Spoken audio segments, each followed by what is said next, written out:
Hello all. I hope my voice is audible. Yes, it's audible. Okay. So thank you for joining this digital forensic incident response with log analysis, which is going to be taken by Ms. Harshatha, and this is going to be in student edition. So normally we'll be conducting all those sessions with the professionals that do in an offline manner. But uh, though in the meanwhile weekends we have many times so that we thought of planning some sessions to go with the students. So that is going to be the student edition. So we are welcoming all those students, those who are in school and college or the research people, those who are doing the various way in this cyber security. So we have planned to invite all those student speakers so that they may have all those what opportunity so that they can take some session, so they will also will improve, and the people who are attending this session will also gain some knowledge. So if you people are interested to take session on this Defcon, WASP Coimbatore and the THM Coimbatore, and soon we are going to launch with CSA Chapter 2.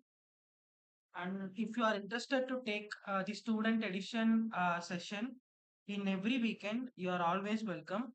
And we are also planning to take some offline sessions too. And in that session also, we are giving some space for the student also. And if you're really interested in the class, I mean in the session in, we will be giving you an Google form link. You can just drop your information into it, and we'll consolidate and we'll get back to you in the next session. Okay. Yes, this session has been recording and it is also been live streaming in the Defcon YouTube channel, and you can go there and you can watch at any time.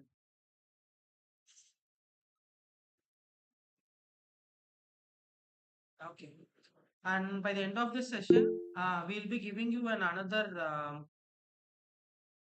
It is already in the YouTube, no man. So you can go there and you can take it by any time. So it will be stored in the YouTube. And the next thing is by the end of this meeting, I mean the session, we'll be giving you an feedback form. So kindly fill it up with your full name or the name whichever you wanted for the certification. So once you're filled, you will be getting your certificate within 5 business working days directly through your email with this recording, which will be directly in the YouTube. So you can go there and watch anytime if you want. So thank you for joining into this. I hope Arshada has joined in this meeting, and Arshada, it is yours. Thank you. And the YouTube channel name is Defcon Coimbatore. Thank you all. Ashad, you Yeah, can take over this session. yeah, sure. So, hello everyone, good evening, and is my voice audible? I hope I'm audible. Audible. Yeah, okay, thank you. So, thank you so much for joining today's session. So, I'm Harshatha. I'm currently pursuing my degree in cybersecurity, and I've spent last few months diving into this world of log analysis and digital forensics. So this started as in curiosity and turned into an passion, not for just understanding the security concepts, but actually for applying them in realistic attack scenarios. So I have always believed that reading about cybersecurity, just reading about it isn't enough. You have to get your hands dirty, stimulate attacks, trigger events, like inspect logs, make mistakes. That is how you learn, right? And most importantly, you have to learn how attackers think. So this session is also something that I've been building with the same energy. So it is not just theory or slides. We're going to break down how an attacker enters into a network, what digital traces he leaves behind, and how you as a defender can uncover with every move through log analysis. So in this session we'll walk through a phishing to malware attack step by step, so which is stimulated using a network of like variety of security components like email security, EDR, firewalls, and a lot of things. You will understand how each log type plays a role and how to look for IOCs and TTPs and suspicious behaviors, like how an analyst does it in the real world. So my aim today is not just to impress you with tools or some technical jargon so that you sit the next entire day figuring out what did she even say. So that is not my aim. So whether you're a beginner or already in the field, so I just hope I bring some clarity to you in a way how you should approach logs. So let's begin with the session with ample amount of energy, and I will be interacting with you between the session. So I request you all to please be interactive so that this session goes on very smooth and nice. So let's begin with the session. So yes.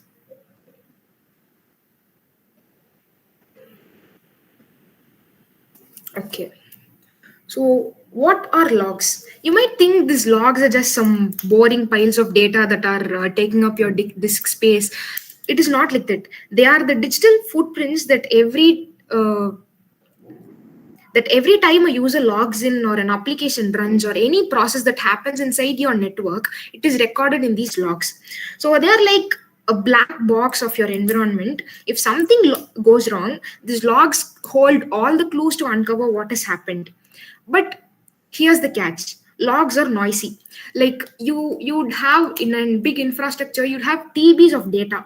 You cannot it is not just some MB of data that you can go through and find this is how the attacker has come inside. This is how we have to find it. It is not just that. There is ample amount of data in case of logs. So this makes tricky to how you find real threats inside the compromised system. So today we'll see how to decode all these noise and turn these raw logs into something a useful resource which helps you find how the attacker has got into your system.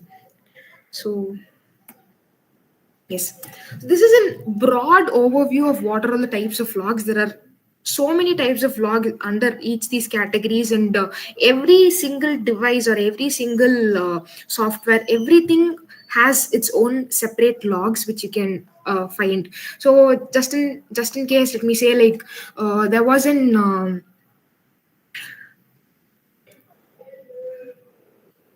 okay, am I audible? Yeah, I think yes. Okay, so there is an so let us what is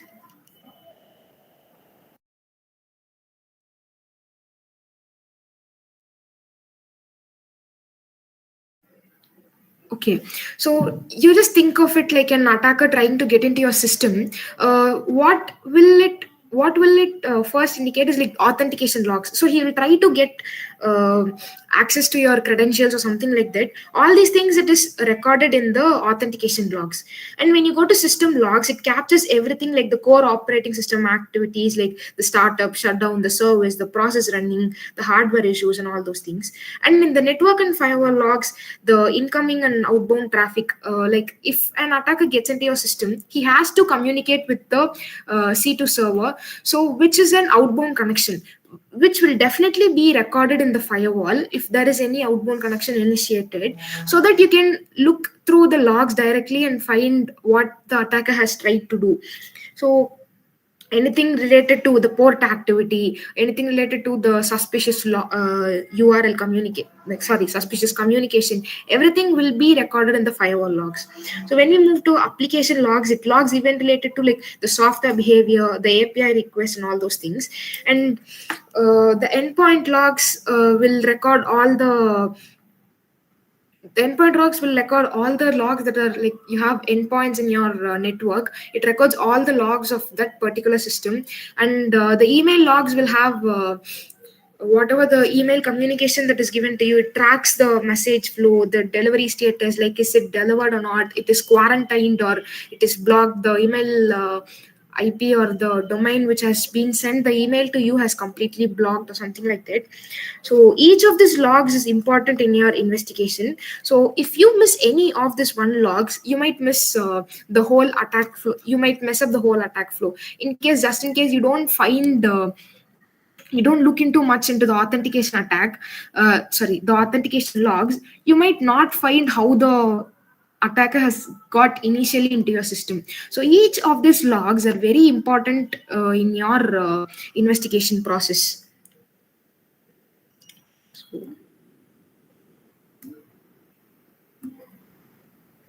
Okay, anatomy of a log.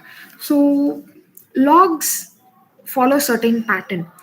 They have that is how you can easily find it, right? So every log will have these 5 things which are very important. Event id, which is like you have event ids like 4688 for process creation. In case an attacker gets into your system and he tries to execute some PowerShell command or any malware, or he tries to run any malware, it will create a new process inside your system.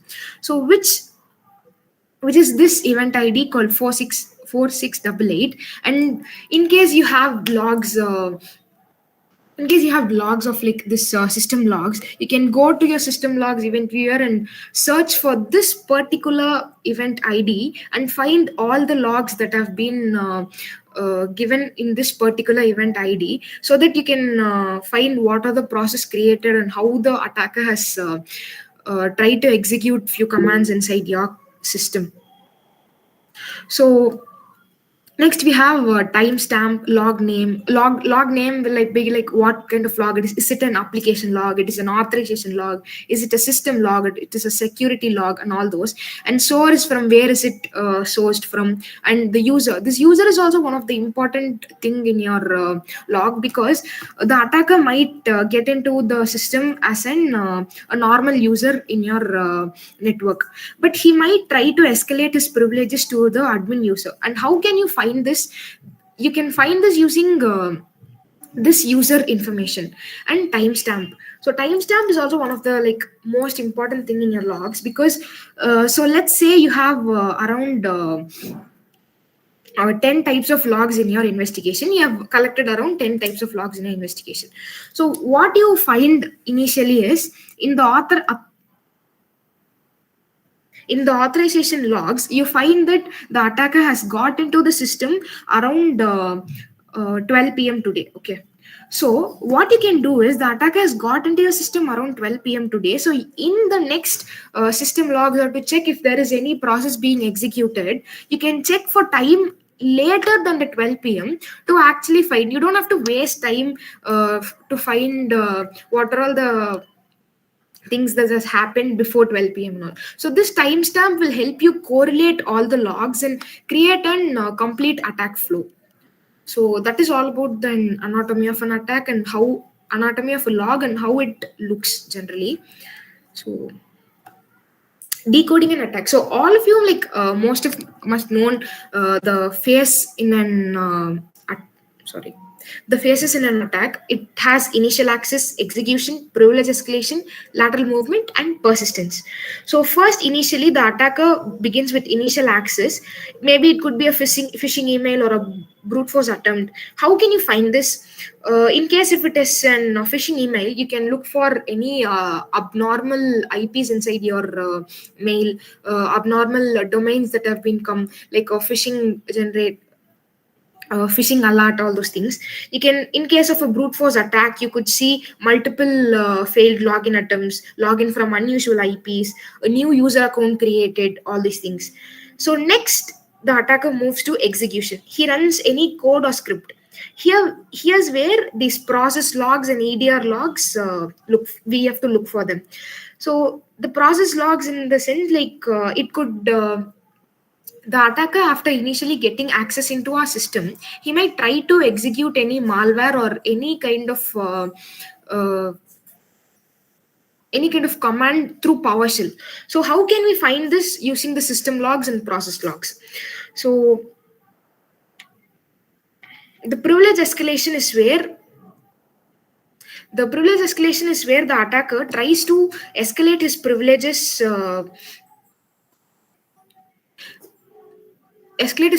like I said. If he would have been logged as a normal user, but he would want to log in as an admin user to perform certain operations, that is when the privilege escalation takes place. So then the lateral movement and persistence are the further movements of an attacker where he tries to further compromise the network, or like wants to stay more time inside the network to find whatever motive he has. So yes. So now let's get into our scenario. So we have a scenario like an email phishing to malware. So let us keep a network architecture like you see, like we have an user workstation, the mail server, and the mail security gateway, which could be an a Microsoft Defender.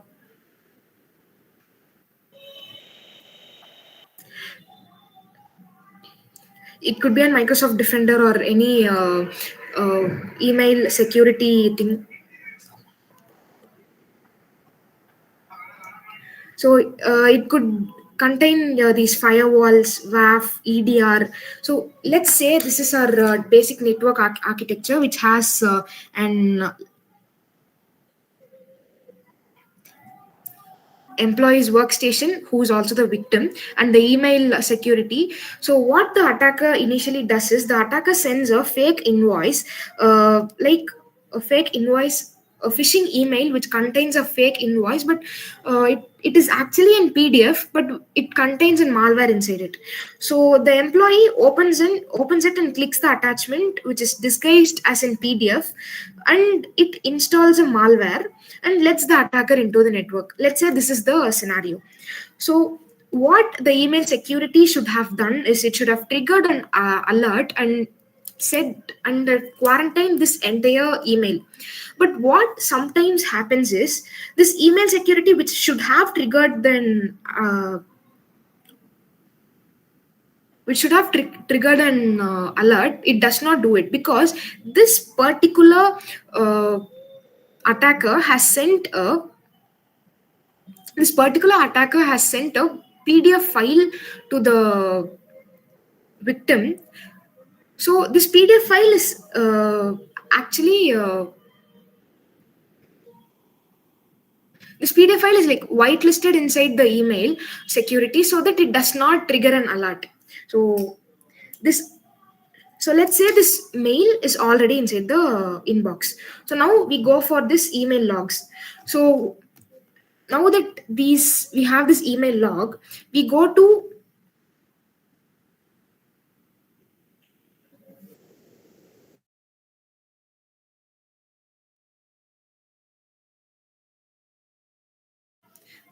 okay, I'm sorry. I think I'm audible now.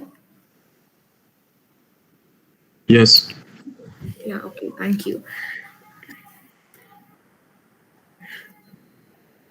So now the attacker has got into our email. So inside the inbox, and we say now we have our email logs. So how do we analyze our email logs? So let's say let me switch my screen.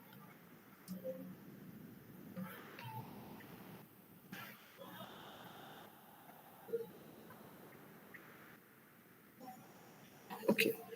So now I have this one spam email, which is not actually a phishing email. So how do you actually analyze an email header? Is that when you click this thing, you have this show original option. So when you show original message, you can see that this particular email has been created on this particular date from this particular sender to me.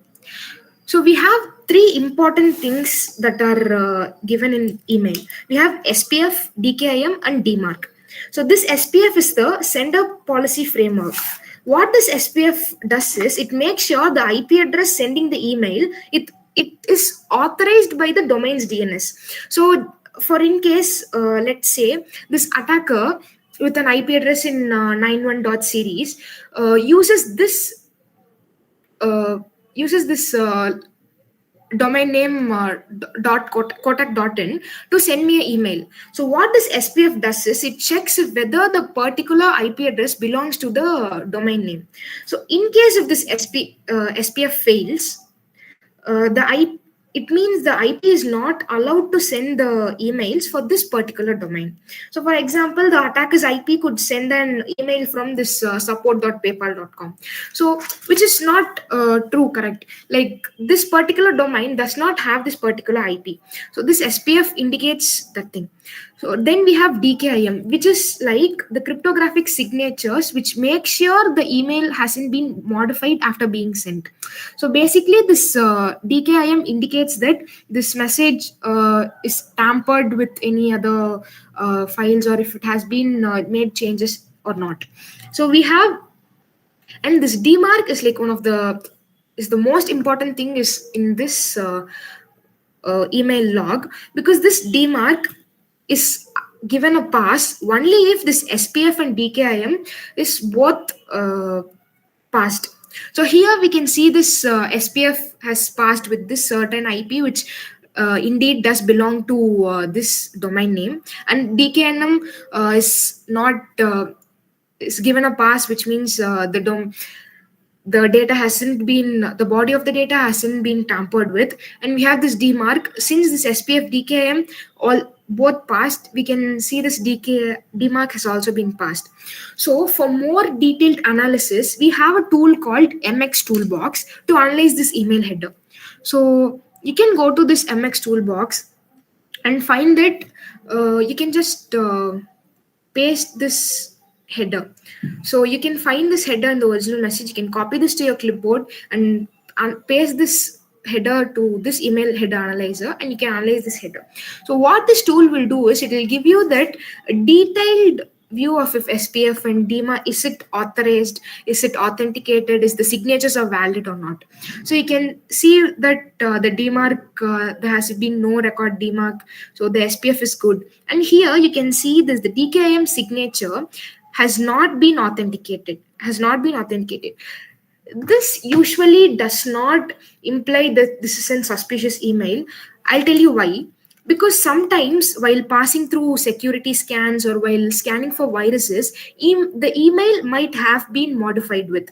So you don't have to think this DKIM not authenticated to be an red flag and completely go it as suspicious. So if only if this SPF DKIM alignment or this DMARC completely fails, you can just put it off like an phishing email. So in case these things fail, you will not even get this particular email to your inbox, because it will already been quarantined and blocked by your email security. So now we have seen what this email thing is. So what should you actually look for in an email? In an like a summary, I'll tell you. You have to look for the sender's IP address, see if there is any domain which is not corresponded by it, or any suspicious domain it is. And you have to look for the subject line, if there is any urgency induced, or if there is any mistakes, like these phishing mails, how they are right, they don't have proper grammar, they don't have proper English, they just you can just find it through the subject and the attachment type. So now I said you in a scenario where the PDF was disguised as an exe file and being sent to the person. So here's where this attachment type comes to place. So if you had noticed that this attachment type is not proper for your system, you could have just not opened it, right? So this attachment type is also very important. And also one more thing you can see in your email is when you not click actually, but put your cursor through this links, you can see that the link is the page which it is getting redirected to displaying the downstairs of your system. So in case if there is any bit ly or short url, tiny url, all these things are very suspicious, and you can just prevent from getting into it. So now let's say this attacker has got into our system through sending an fake invoice or fake invoice which disguised as an PDF and executed the malware inside the system. So the exe has executed an obfuscated PowerShell named as invoice.exe. So what should we do now? Now that okay, I have a question for you. Now I have explained what types of logs these are. Uh, Now I said that this PowerShell has been executed. Which log do you think would record the traces of this PowerShell being executed? System log. Yeah, exactly. So this system logs will record what this process has done, what this exe file has done. So now what log should we check is system log, and where we can check it through the event viewer. So if you go to your system and have this event viewer, you can see the multiple logs that have been generated in your account, in your system, in this event viewer. This There is a catch in this event viewer. This event viewer can hold only 4 GB of logs in your system. Okay, 1 second.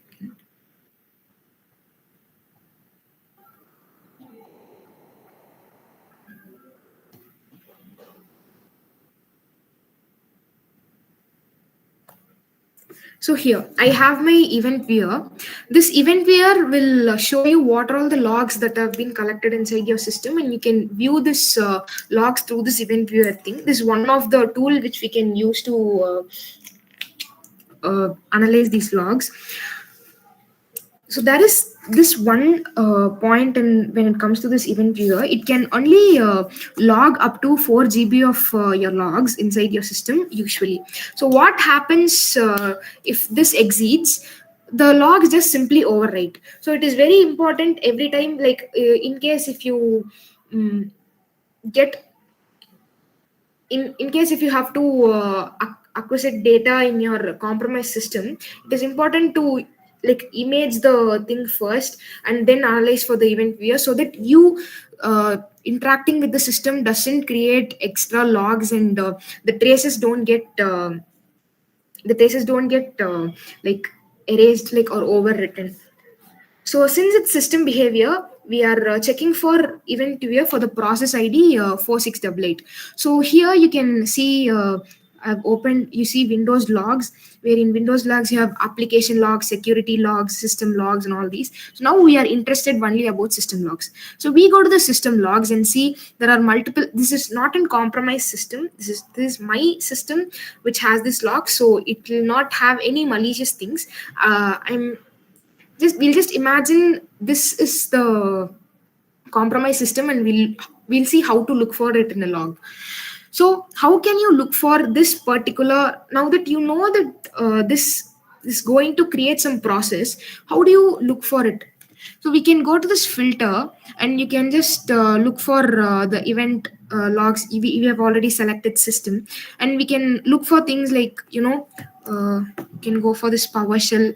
You can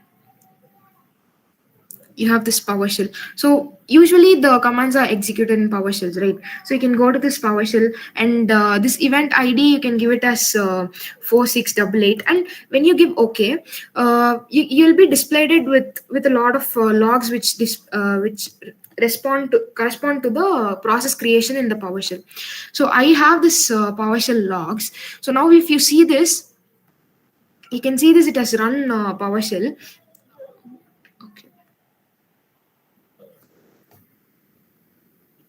So in this case, this it has run some PowerShell commands responding to the normal operations.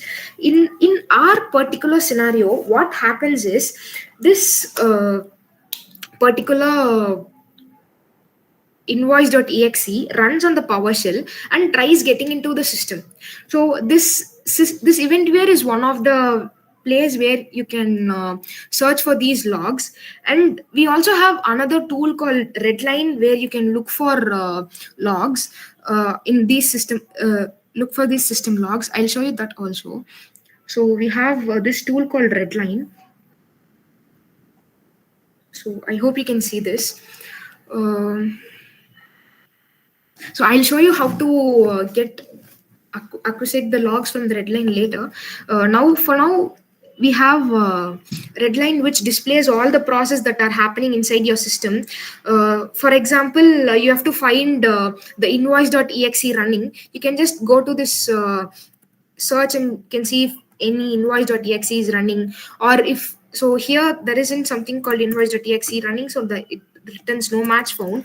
So in case of a normal investigation, you would want to look for any PowerShell scripts that are running suspiciously. So you can just look for .ps, uh, .ps1 or something like that. So this will return you the PowerShell scripts that are running inside your compromised system, so that you can look for the execution process and the attack flow that the attacker has done. So here you have the ports that has been communicated with, and this is the most important thing in this redline thing, this redline tool. You have this timeline analysis. So here, when you acquires the data from your compromised system, it displays whatever has happened inside the compromised system completely. So here you can go in and like the same, you can use filters and find what are all the process that are happening inside the system. Here you can look for the IOCs, like the PS script or the invoice script. So let me see. So obviously it's not going to find any matches, but I'm just saying you can this is how you can carry out an attack. So here you can look for any RDP connections that has been given by the attacker, initiated by the attacker, if he has tried to change any group policies in case of privilege escalation attempt or something like that. So every time the user does something, it is logged, right? So this red line collects all these things in an so this thing, it will collect all the registry keys, the system information, the event logs, and all the running processes, including the file metadata, so that you can easily get how the attacker has got into your system. So when doing an analysis, redline is like one of your best friends to get the entire attack flow. So you can just run this on your compromise system. I'll show you how to actually run this.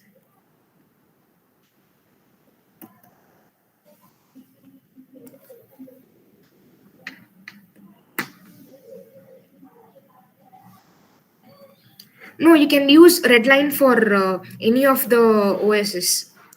You just have to mention it while collecting which OS you have to use, which OS you want to collect from. So you go to this thing. This is the home page that is given for the red line. So now you go to this and you have this standard collector and IOC collector. In case this is the IOC for this particular attack. So this is what like the indicators of compromise of this particular attack. Let's say you have this agent Tesla, like it is a malware which induces a change in registry keys and all those. If you know the IOCs, you can just use IOC search collector to get the details. And in this case, I don't know anything about it. I just have a compromised machine. I want to collect logs. So here I have the standard collector where for your question you can choose which type of platform you're using. Is it an Windows or Linux or any other XOS? So since this machine is a Windows machine, I select Windows and I just give some place in which the redline has to install. I already have this redline sample run in here. So now if you give OK after browsing the selection, your okay.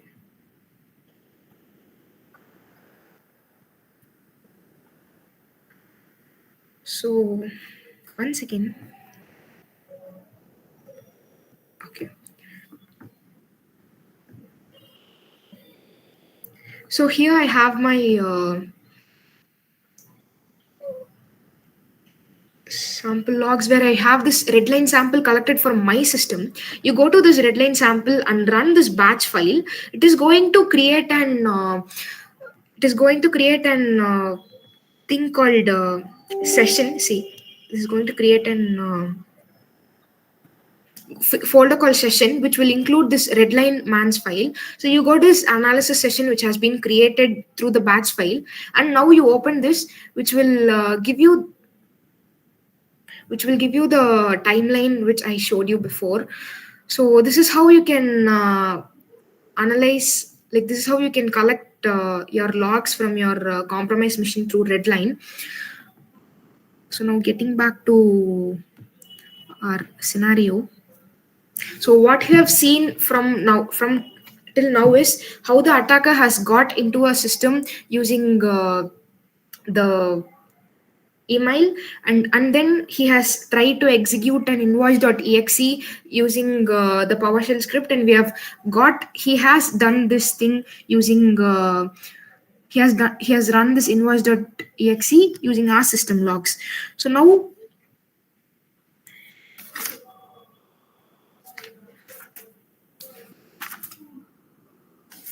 okay,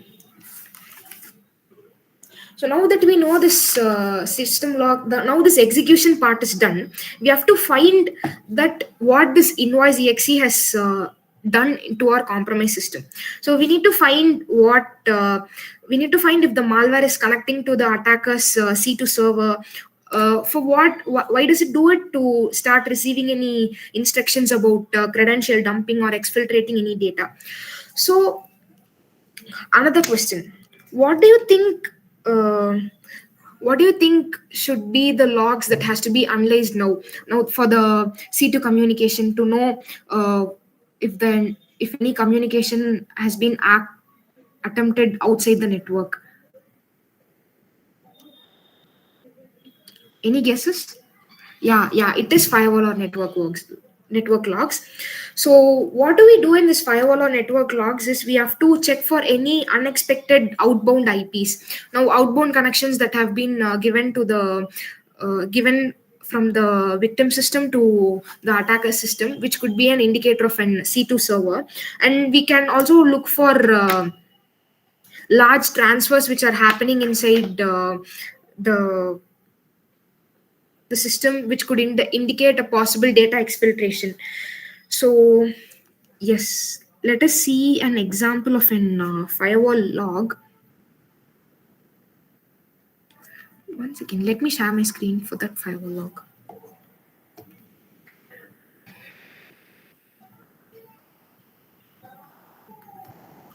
Okay.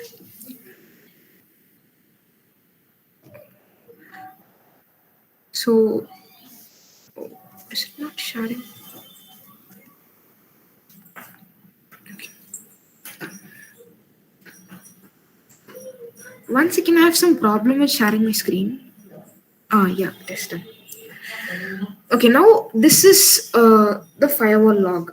So the main parameters that you have to look for in the firewall log is the timestamp and the action it has done, if it has allowed the traffic or denied the traffic or just blacklisted the IP or something, and which protocol the communication is happening, and the source IP, the source port, the destination IP, and the destination port, and which protocol is used to between the communication. And one most important thing is like the length of the packets that have been forwarded. So if there is an unusual amount of packets that has been forwarded, this could be an attempt of data exfiltration.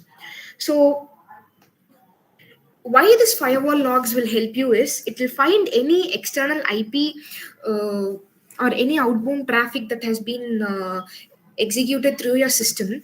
So this is in one example of an firewall log where you see there is unusual amount of packets that have been forwarded. This could be an possible DDoS attack or an data exfiltration attack. This does not correspond this current attack, but I'm just showing you an example of how an firewall log would be. And in case if you find any external IP that is included in this respective firewall log, you can check it through the blacklist database like abuseip.com or VirusTotal to check if this particular IP is really suspicious or not. So, and another tip would be like if you find any system in the system logs or redline logs, if you find any external IPs, you could search for that particular external IPs in this firewall log and find if there is any correspondence to this firewall, so that you can find if any traffic has gone outside of the network or come inside of the network through that particular IP address. So this is how the firewall would help you in the firewall and network logs would help you in analyzing what has happened in an attack. So yes, that is about the firewall logs. So coming back to the scenario again.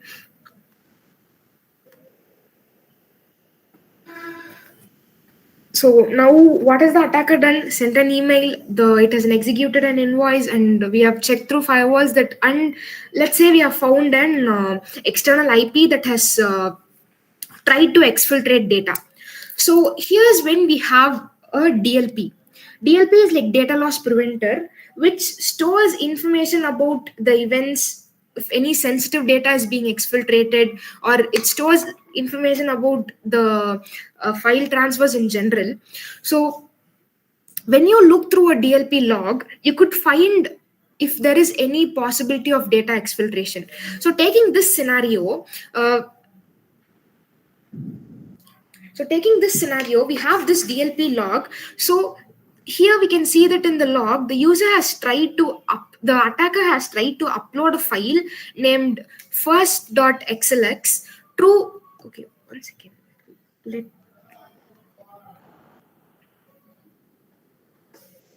So the attacker has tried to upload a file named file.xls to this third-party service called Dropbox. So what this has done is, this file is classified as confidential by this DLP. Like I hope you all know about this YARA rules, where we can set our customized rules to trigger alerts. In that same case, we have set DLP a rule called Rule 1 to classify these systems as confidential and block it or trigger an alert if any of these file transfers has been initiated. So in this case, based on the Rule 1, the system has classified this file as confidential and has blocked this particular process. It triggered an alert and it has blocked it. So this demonstrates how data exfiltration prevention is done by using these DLP logs. And we have found that this data has not been in transit through these DLP logs. So this summarizes this entire scenario. So I will quickly summarize it. What happens is, we initially started with the email logs to find the initial access and found that there was a phishing email with a malware named invoice.pdf.exe.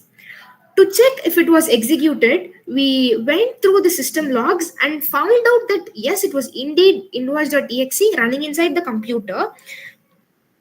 It was invoice.exe which is running inside the computer. So to check the consequences of all these processes running, we go to the firewall and check if there is any outbound traffic or any possible data exfiltration happening.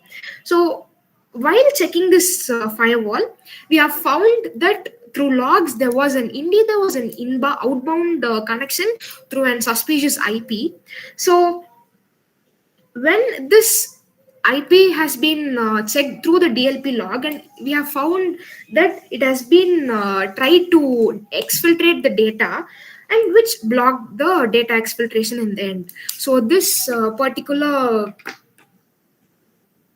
diagram will explain you how this attack has happened. The attacker sends an email to the victim, but it has bypassed the detection, and we find that through EDR some invoice.exe is running, and then through a firewall and DLP to the network logs, we find that there is an outbound communication and possible data exfiltration, and have blocked this attack successfully.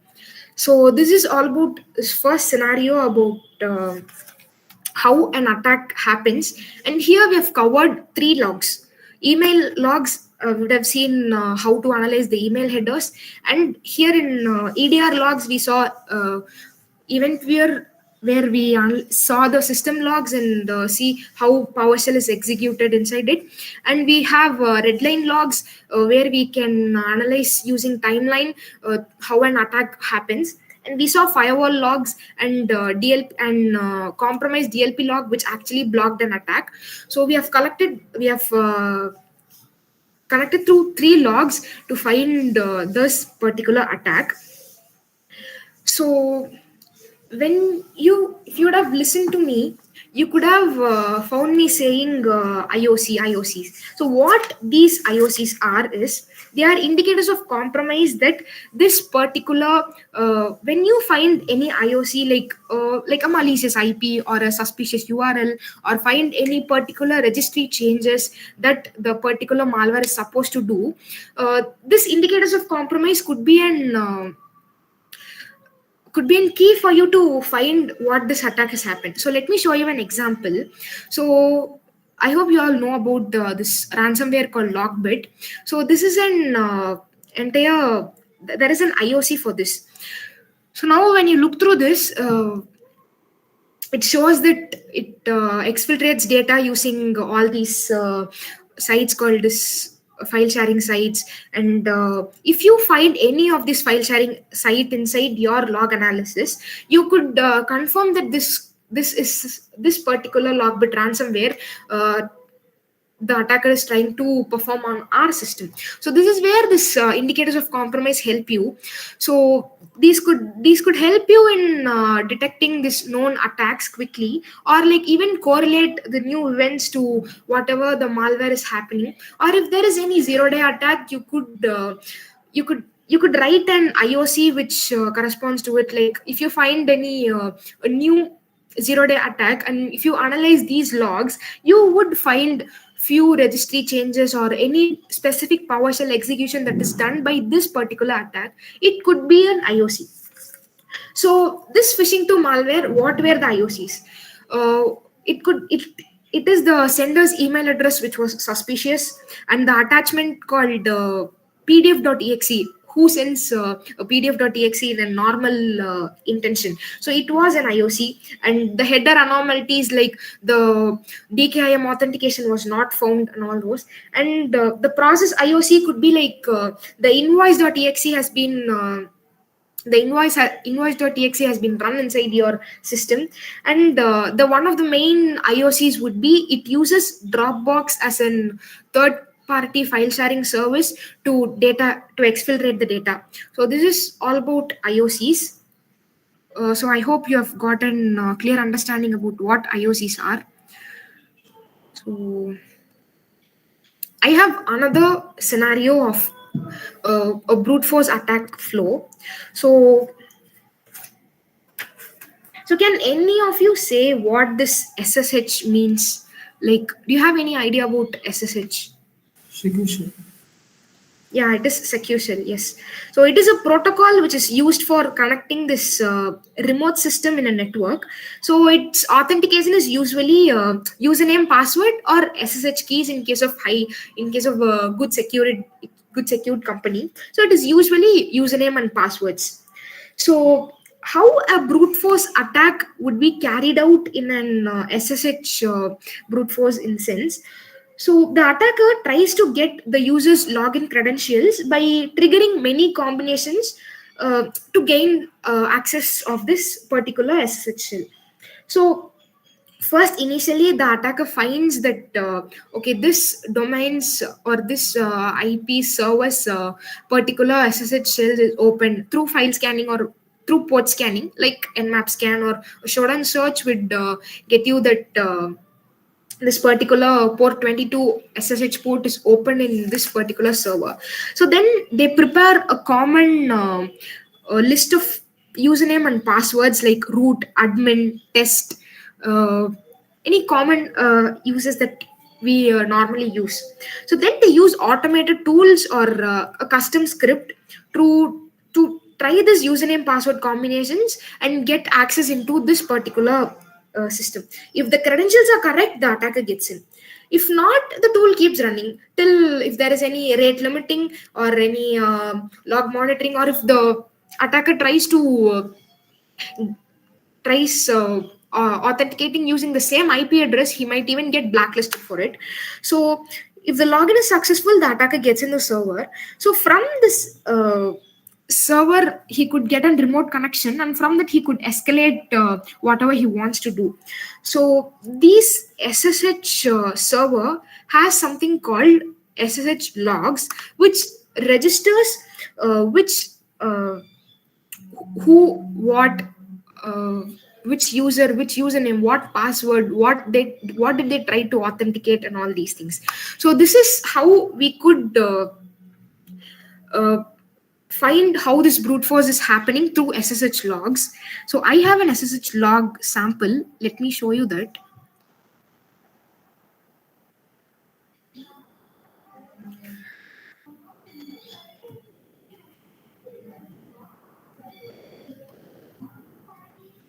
Okay. So yes. So this SSH log shows that this SSH log shows that initially the attacker has tried to reverse DNS lookup for this particular from this particular IP, which was flagged by possible break-in attempt.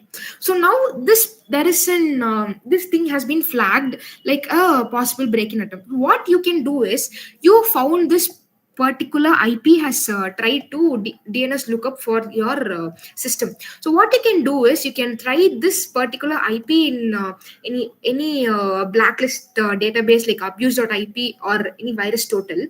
So when I put this particular IP inside the virus total, I could find that one security vendor had flagged this IP as malicious.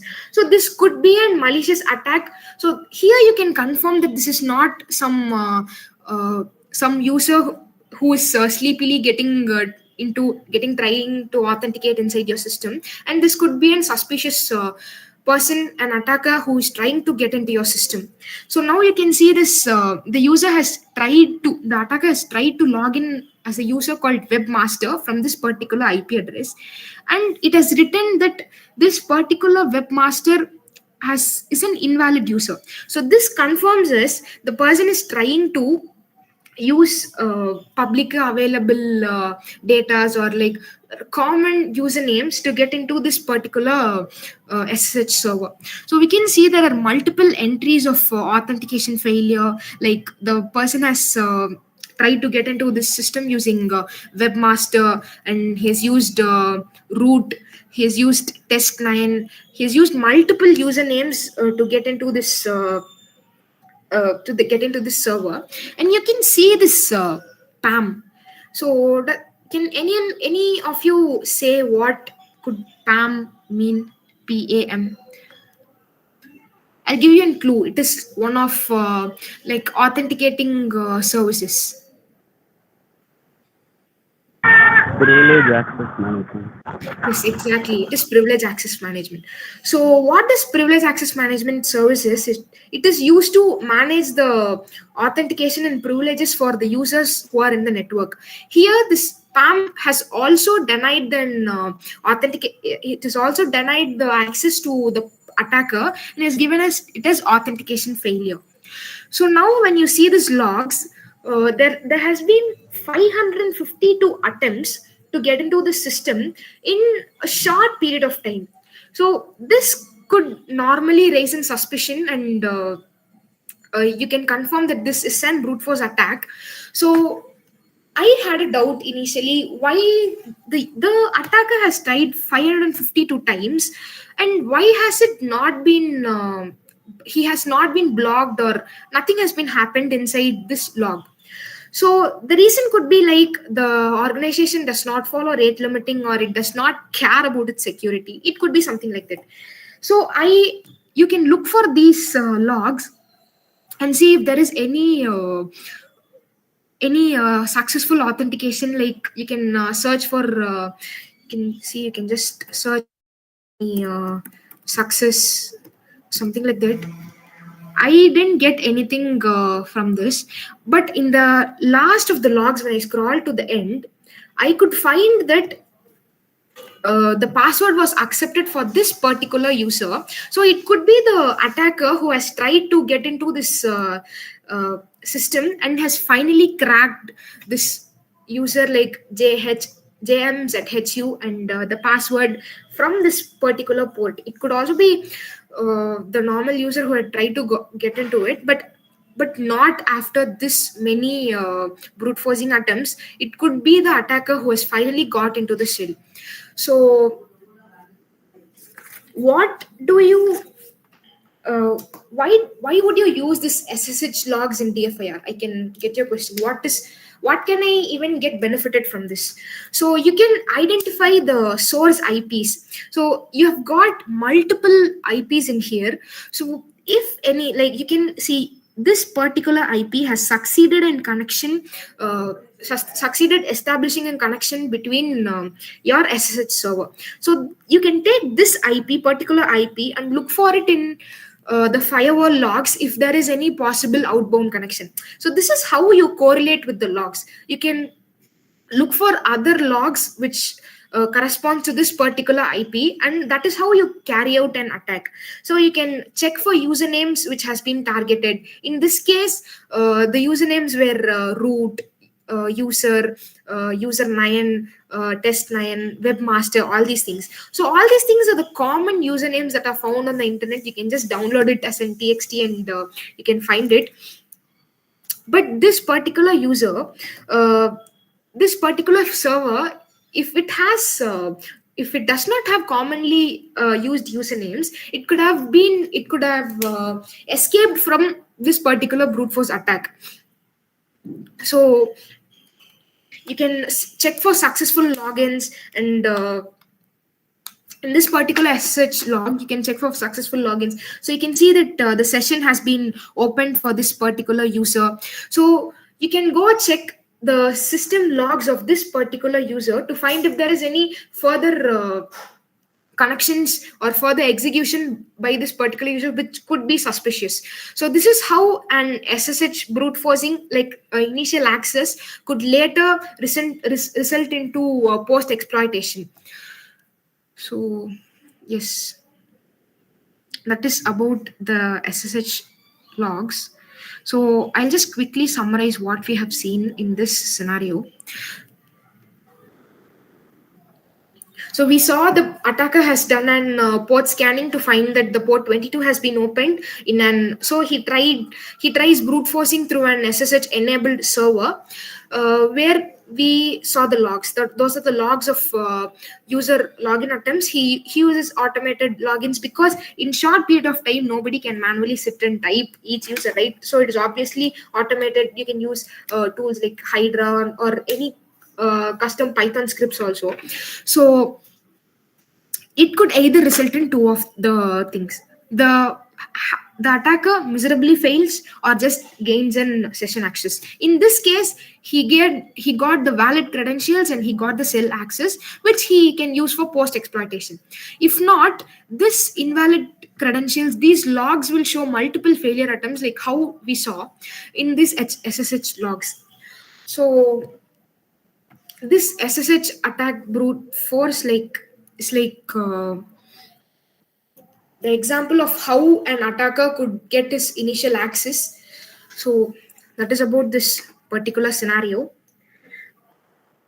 So this TTPs, I hope you all would have been heard about what like TTPs are. How will TTPs help me in my DFIR process?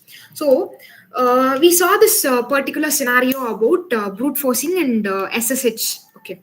So what happens in this is the attacker has some technique, some procedure, or some goal to execute this attack. What was his goal? It was to gain the credential access so that he can finally get the session opened and continue his further exploitation. What technique did he use? He used brute forcing through SSH to finally gain access. The procedure was multiple login attempts. So why do we use these TTPs is these TTPs will help us understand the attacker's behavior easily. So if you have just let us take a case. You are handling an ransomware attack or any kind of attack for that matter. You have an ransomware attack. You know that it is a lockbit ransomware. So I already showed you this PDF which has the TTPs, right? So this PDF which has the TTPs, like how this attack is carried out and all those things. So if you come across a log analysis, like an investigation for this lockbit ransomware, you can easily find that, okay, this is what the attacker is trying to do. Okay, this is how the attacker is trying to get into it. So I know how a lockbit ransomware works. So I can easily tell you like how this person has got into our system. So obviously in a ransomware there will be a ransomware note, there would be a encryption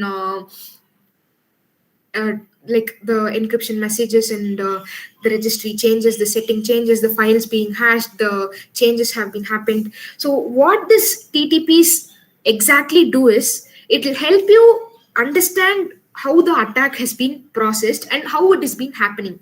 So like many official institutes like certain and like many institutes, they give you TTPs of each kind of attacks. So if you want to learn about an attack, the best way is to learn through TTPs. Learn what the attack is doing, how the process is executed, or what the attacker does further to exploit. So the TTPs are the best. So, and also in case of a 0-day attack, or in case of 0-day attack, I hope you know what the 0-day attack is. It is when you don't, it is a new kind of attack, like you have not yet find the vulnerabilities of it, something like that. Or these TTPs could be an help to detect these. Yes, exactly, it is like never been detected before. 0-day attack is what it is. So this 0-day attack things and all can be easily found using these TTPs. So that is about TTPs. um, So let me quickly summarize what all we have seen in this session. So we saw what logs are, like what logs capture and how big logs are and all those things, and the types of logs. See, like authentication logs, the server logs, the application logs, email logs, and how it helps us in DFIR process. And we saw the anatomy of a log, like how usually a log is. So when I showed you the anatomy of a log, it is not just the system log. All the logs have those 5 parameters like timestamp, log source, process ID, and all those. So which will be helpful for you to analyze how to correlate further with your investigation process. And then we saw a scenario of an attacker like performing and phishing to malware. So how it performed, what kind of logs we can use in those things to get the attack, like perform the attack flow. So, and we saw how IOCs are used in attack and how important IOCs are. So, and then we saw about an brute force using SSH. So where we saw how the brute forcing has been done through multiple domains, multiple usernames, multiple passwords. Finally, how the attacker has got hands into the session. And then we saw about what TTPs are. So next we'll see like what to actually look for in a log.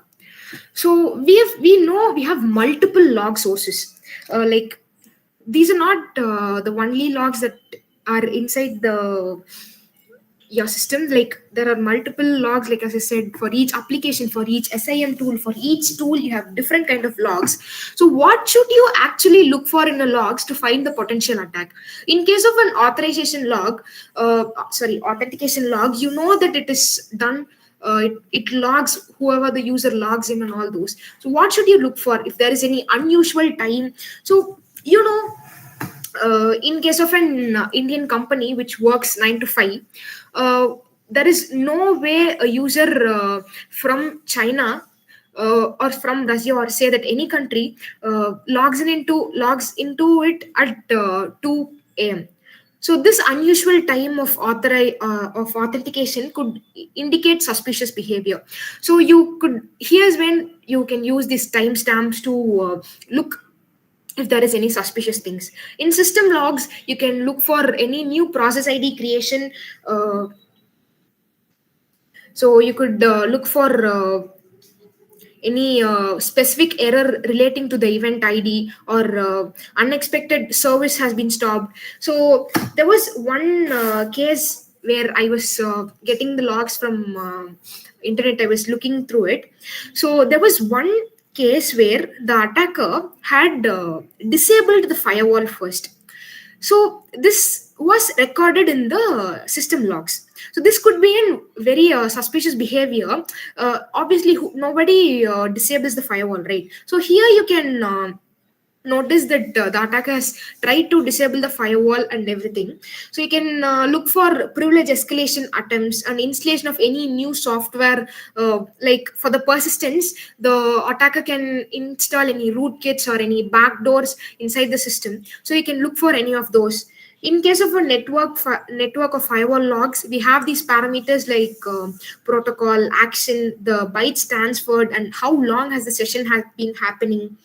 So what should you look for in these firewall logs is like unusual port scanning, or any port that has been used, or any outbound connections, like how we saw in the scenario to any malicious IPs, and how we saw that the data exfiltration attempt through DLP logs, right? So we can look for these data exfiltration, or VPNs, or like any logins from geolocation in short span of time. So we saw in this firewall log that there were multiple entries in the same time, the same logins. So with this, it was trying to communicate from when you look for these firewall logs in the if you look for the IP lookup and all, it will be from different parts of the country, different parts of the world. Like one would be from Russia, one would be from China, and all these things will correspond to a single thing. So this will put you in suspicious behavior, like why is someone from China, Russia, and wanting to access through my IP. So usually these firewalls have YARA rules written in them, which will blocklist the IPs which are originating from other countries and all. So when you go for web logs, what do you have to watch? Is for repeated login, like how we saw in this SSH logs, like brute force attempts, we could look for repeated login that has been happening, or any SQL injection attempts. So when you see these web logs, we can check for any command that has been, like, how SQL injection happens, right? We can inject a script inside the input field of the vulnerable website, and we can get the database information from it. So this could also be an one indicator of suspicious process. And if there is any multiple error messages in single millisecond or something, it generates a suspicious behavior. And when we go to EDR logs, we can look for any PowerShell with an obfuscated, or some base 64 commands, or unusual parent-child process. So this could be like this is one of the important thing, like unusual parent-child process. Like when I showed you that process.exe, there was one process which was executing like the what do I say, like this browser. Okay, let's keep this edge browser was executing a PowerShell command. I don't even use edge. Why is it executing a PowerShell command? Here it raises a question like, why does my web browser execute a PowerShell command? This could also be one suspicious place where you can find in the endpoint logs. And when we see cloud logs, that is an entirely different thing from the physical logs. When you see for cloud logs, you can look for this IAM user, will look for any policy changes, or MFA bypass attempts, or unusual logins from IPs. And also this you can also look for the tokens, right? The API tokens, or the tickets that are issued, if the certificates are mismatched, all those things in the cloud logs. And one thing about in SIM, what can you do is this SIM SIM is like the integrated thing, integrated tool for all the logs, right? So this SIM triggers alerts. It will give you like it will correlate all the events and trigger alert, and it will give you the severity. So this SIM logs, you can look it for it in the dashboard for any logs that have been given alert, or anything that is suspicious that has been happening inside the logs and something like that. Okay, now when we go to email logs, as I said, there is three important things in the email: SPF, DMARC, and DKIM. These three things is one of the major thing you have to see when you're looking in the email logs. And then later comes the domain, the subject, and the attachments that are included in it. So that is all about what you should look for in logs, and how logs help you in the process of DFIR. So I hope I was clear about what I was saying. So you can shoot your questions at me, and I'll be more than happy to answer. Yes. Any questions for me?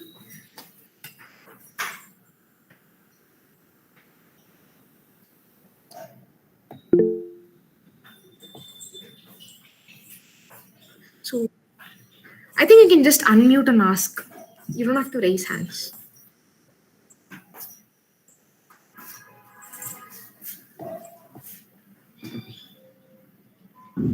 Yeah, I have a question.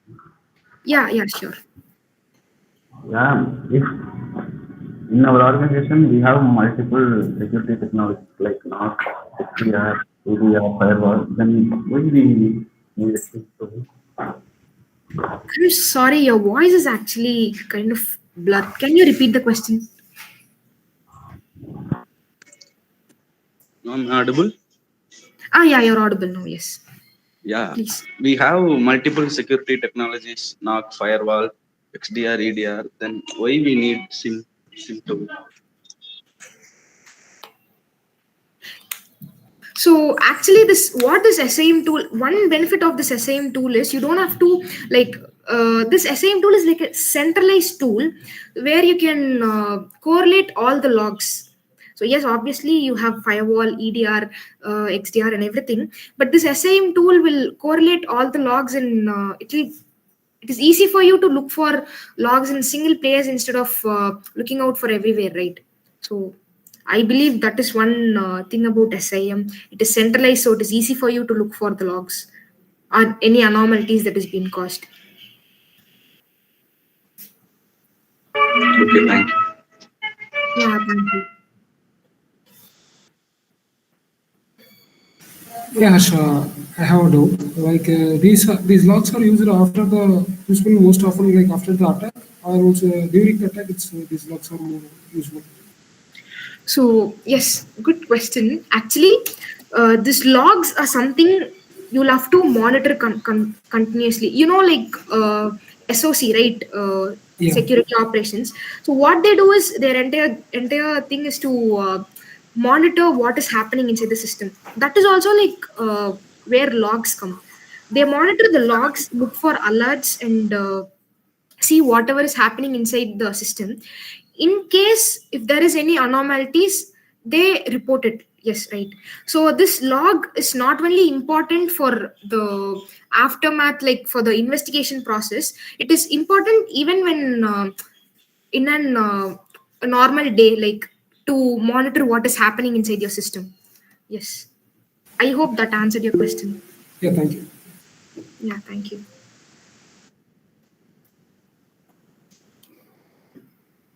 So any other questions?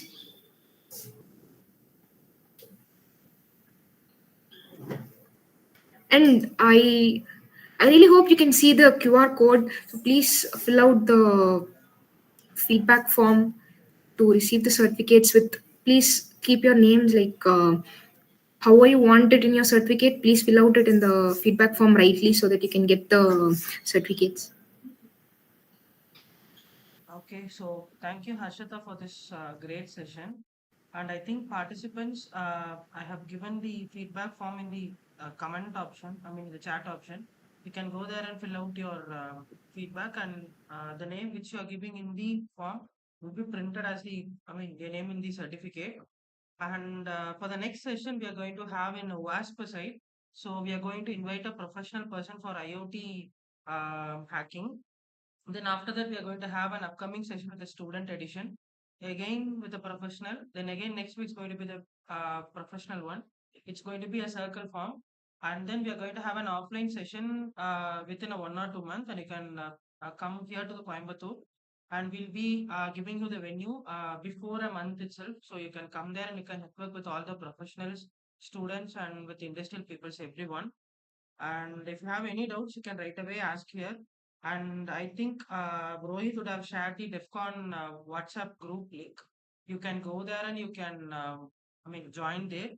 And we are also going to introduce some blogs also in our upcoming thing as a future, work. So you can write and you can investigate in something and you can give us a blog, and we'll try to review and we'll approve it, and we'll post it in our DEFCON or OWASP or CSA or THM, whatever chapters we have. So if you're really interested to contribute these kinds of things, you're always welcome.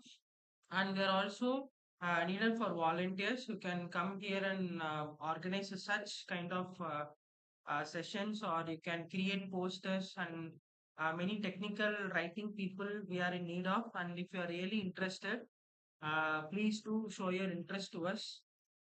And if you have any doubts, you can ask now itself. And for the certificate option, you will be get it in the next 5 business working days. And the recorded session will be there in the YouTube for very long time. You can go there and you can see. So, any other doubts? Yeah, I have a doubt. How we can join as a volunteer in DEFCON or hacker meetups? Okay. So just write an email to defconcoimbatore@gmail.com. You can just directly write your interest and attached with your resume, LinkedIn profile, and what are all your skill set, and to the which thing you do and you want to contribute, volunteer. So we'll get into our internal team. We'll have a small discussion. We'll have a small interview based on that. Then you can come and join. Yeah, thank you. Yeah.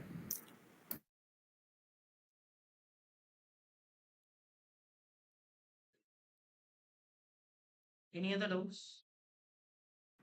Hello, bro. Yes. Bro, I'm interested, means I can host any meeting like with any meeting like this, bro. I think your voice is low. I couldn't hear clearly. Okay. Now it's audible, bro. Just you can keep your mic near to your mouth, right? Okay, bro. If I have interested to host a meeting like this, means I can have a permission or not, bro. Yes, you have your. Okay, bro.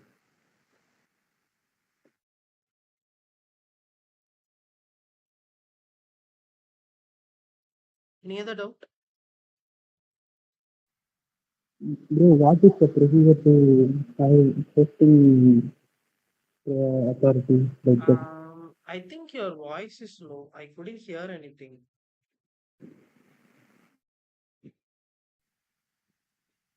Here my network is so low, bro. So can I I do think it? your Vishwa, right, Mr. X Hacker. No, I couldn't hear your voice. It's clumsy actually. It's not clear. Okay, bro. You can post your query in a chat itself. Yes, if you want, you can post a query in chat if possible.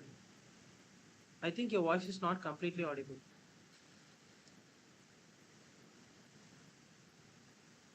Yes, I can see your page. Any other people have doubt?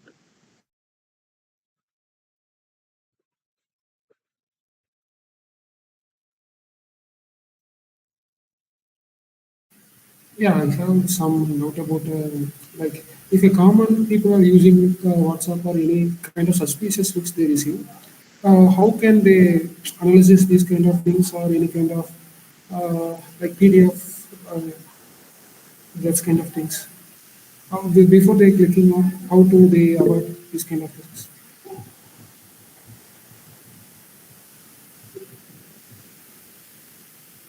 What is the procedure to have a meeting session in our idea? Okay, so for this meeting session is like you can drop an email to us. We'll have a small discussion based on your topic. Then you can select your slot for any Saturdays and you can present your session to everyone, to anyone. If you are a working professional, you can come there with the professional session. And if you are a student, you can take it up with student edition. Where I can get the log details for the analysis. What kind of details do you want? Basically, like we'll be doing an acquisition in all the log path where you can go there and you can, get all your log and you can do your analysis based on the attack. I don't know for what thing you're specifically asking for.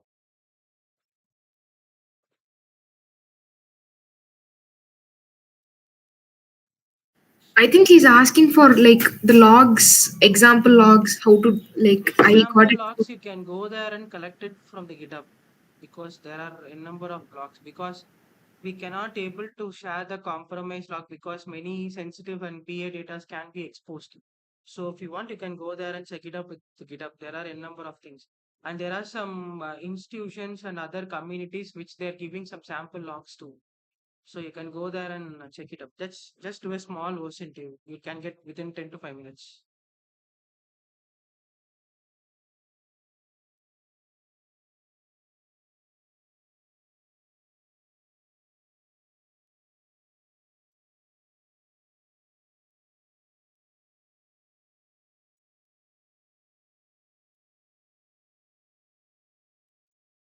No, that's why I couldn't understand your query. What kind of information do you want to share?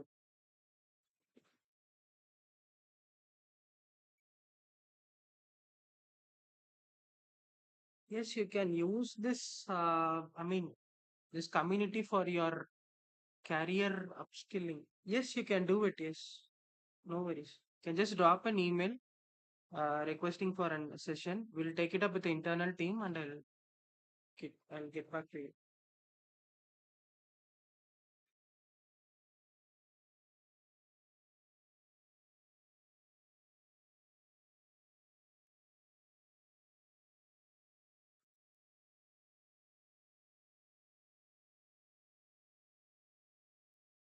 Yes, it has already been posted in this group, defconcoimbatore@gmail.com.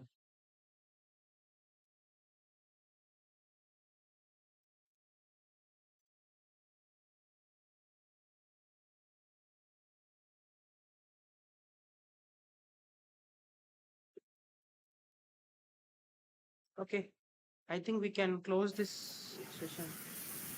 Yeah, I have one more Thank you doubt. all. Yes, do you have any doubt? Yeah, can we have any tools in mobile phone to for logging or this kind of logs can we monitor for No, using? your voice is not clear. Can you repeat it again? Like in mobile phone, can we have any tools for monitoring this kind of logs? For mobile phones. Yeah, the Yes, you mobile. have MDM logs, right? So basically, for example, mostly we have workspace in mobile phones. Like for example, you have Microsoft Intune. So where you can install your work profile in your mobile phone, and from where we can monitor all your mobile phone traffic only in the workspace. Like that we have for many things. So from there we can collect a log. For example, in that Intune itself, you can install your Defender or Sentinel or whatever the applications you have in your work profile. So basically, you will sign up with your organization email. From there, you can manage all your MDM things. That is the mobile device management. From where Yeah, you can see all your mobile device logs. oh, thank you so much. Yeah, thank you. Okay, I think we can end up with the session. Thank you all. Bye. Yeah, exactly.